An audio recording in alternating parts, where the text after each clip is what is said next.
An investigative documentary by Al Jazeera detailing money laundering in southern Africa has caused a stir. In neighbouring Zimbabwe, the documentary describes how gold is smuggled out of the country in the name of the highest office in the land. The government of the southern African nation has reportedly since moved to caution journalists against continuing to cover the story. They then did a U-turn, saying that an investigation will be launched. Yesterday, the third part of the series of the documentary was released. We're now joined by Ibbo Mandaza from the Foreign Policy Research Institute, who joins us from Zimbabwe to speak more on some of the revelations contained in the latest series. Thank you very much, Mr. Mandaza, for your time this afternoon.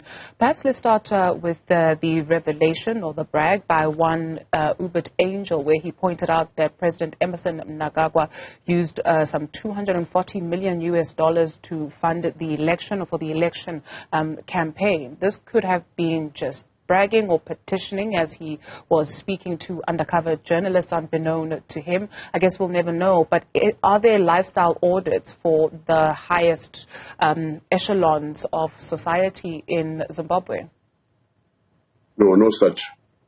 The reference to the 240 million war chest or political election chest is shocking, and really sort of throws strong aspersions on the leadership in Zimbabwe, in particular the head of state himself. The first question, of course, is when Ubit Angel says that money is his own money. It's not party money, it's not budget money, it's his money. Where did the money come from? $240 million. So, and the reference to the head of state throughout these three episodes of Al Jazeera is worrying enough. In another country, there will be a demand for impeachment of the head of state. There would be at least the demand that he steps aside while investigations are being undertaken. But then this is Zimbabwe, a country which is now ruled by the comprador bourgeoisie, people who have never worked in their lives, who are stinking rich on the back of Zimbabwe's resources. I was also quite startled by one of the dogs in that episode last night, saying that they want Zimbabwe to become like Dubai. Now, my question was, of course, how does Zimbabwe become like Dubai, when Dubai itself appears to have developed on the back of the looting that's done in developing countries like Zimbabwe? And if you consider the one episode in the documentary where there's someone sitting on $5.2 billion a year, 100 million a week from Zimbabwe. We have known for a long time that the leakages of our natural resources has been enormous. Go back to the $15 billion diamond case of 2006 to 2016, with links with some of the officials in government today linked to that bonanza, which did not even trickle down to Zimbabwe's development. We know that Zimbabwe easily produces something like 20 billion US dollars a year from mining alone, minimum 12 billion. But you can see that at the rate of 5.2 billion leakage, the amount of resources we are losing. And I think for me, the most telling is not so much the corruption, which is quite obvious, but the impact, the negative repercussions for the country's economy, and which is evident in the dilapidated infrastructure, the hospitals with no drugs, generally the whole malaise, the decline in the standard of living of the people of Zimbabwe, when they have such a rich country. Now imagine if the 12 billion a year, or the 15 billion from the diamonds was utilized at home. Where might we be as Zimbabweans? In a region now where we are behind everybody. I was in Zambia 2 weeks ago. Zambia is way ahead of Zimbabwe. Tanzania, 40 years ahead of Zimbabwe, not to mention Kenya and Uganda. And we are here sitting on huge rich resources, and we have criminals right at the heart of government facilitating the looting of our resources. It's disgraceful. It has to stop. Mr. Mandaza, what do you say to somebody that says, well, the calls for Emmerson Mnangagwa, the president of the Republic of Zimbabwe, to be impeached or to step aside are premature as he has not been implicated in the documentary. Some arguing that it could very well be that this Ubit Angel and associates are only abusing their proximity to the president, even demanding a $200,000 facilitation fee.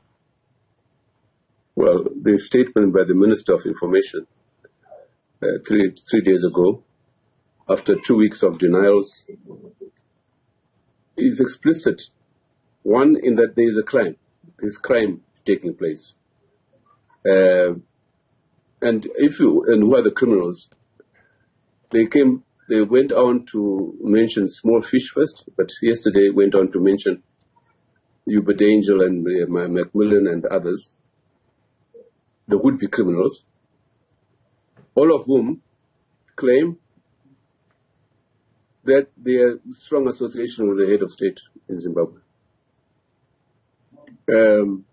And the implications and public opinion alone has already pointed the finger at the highest level in the state. And in those circumstances, it is almost imperative that the head of state should, in the first instance, make a statement on the matter, not leave it to his little information spokesperson who has been bungling throughout.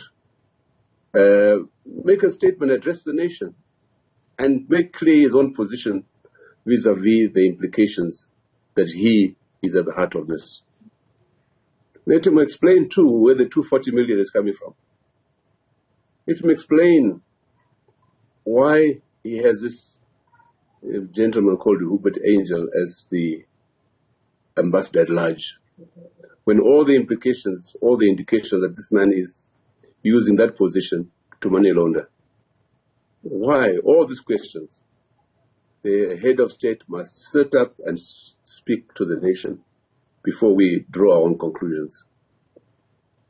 One Samir Jazini, who is called Africa's Man of Steel in the documentary, says he decided to stay in Africa. And I quote, he says, because where there is blood, there is potential. A gut-wrenching statement when you take a look at what happens on the continent. And he apparently fits in because he deals with some high net worth individuals on the continent. And so when you hear those words, that because where there is blood, there is potential, you ask, where might you be as Zimbabweans? But I ask, where might we be as Africans? Because this is not a Zimbabwe-only problem as the documentary continues to unveil. Yeah, you're correct. I think that statement was really something else. And as I said before, the flow of illicit financial outflows out of Africa are enormous. President Mbeki some years ago headed an AU mission, which showed that billions and billions of dollars were bleeding out of Africa to the north. And one has to ask questions, really, about the role of the international capital system itself and those that govern it, the owners of the US dollar, for example.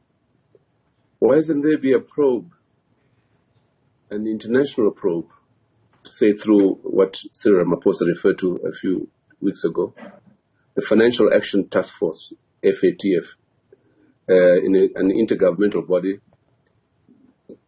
put in place in part to combat money laundering. But I think more than that needs to be done. We need an international investigation in not only to the Zimbabwe situation, which is very, very live at the moment, but in general, Africa.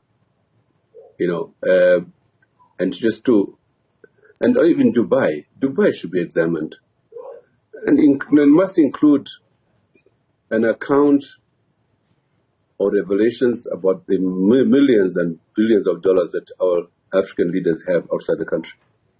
You know, when you hear of someone having 240 million at his disposal for elections, you have to ask questions. You know, where are the other billions? You know, we need to know the extent to which our leaders are culpable in the evident looting of our resources. And we want to know where those monies are stashed. We need to know. And I think the poignant point to take away from this three episodes, is really that there is a correlation between Zimbabwe's looting of its resources by these gentlemen and others who are working with officials in government. And I think there's a section there where the gentleman who referred to where there's blood, there's potential. He says they work with African leaders. There's a correlation between the looting of our resources on the one hand and the deprivation of our country, including the deplorable state of our institutions and infrastructure, schools, hospitals. This is the point that is a big takeaway from those Al Jazeera revelations.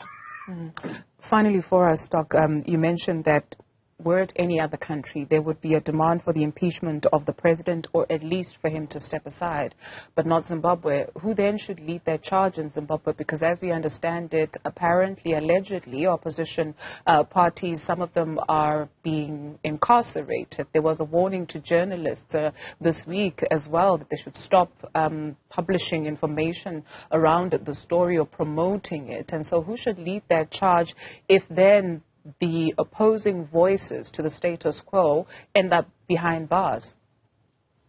In another country,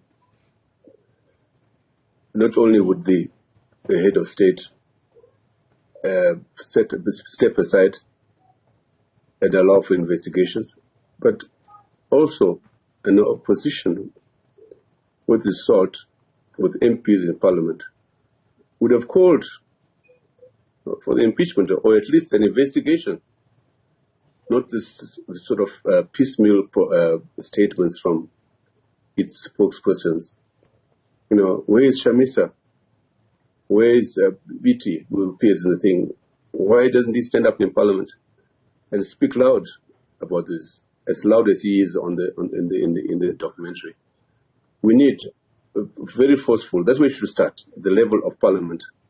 Parliamentarians themselves, a motion in parliament. That would be a good start. And that will resonate immensely with public opinion in Zimbabwe. It's a talk of the town. In the villages, everywhere, people are talking about this. Zimbabwe is a very, very literate society, you know. So people are angry, they're incensed. And they have right to be suspicious about those who govern the country. They're right to be suspicious about the head of state, Emerson Mnangagwa. You know? And until there is a clear statement out there, as I said earlier on, the suspicions will grow, distrust in the state will grow, and indeed, eventually, things will break. No doubt about that.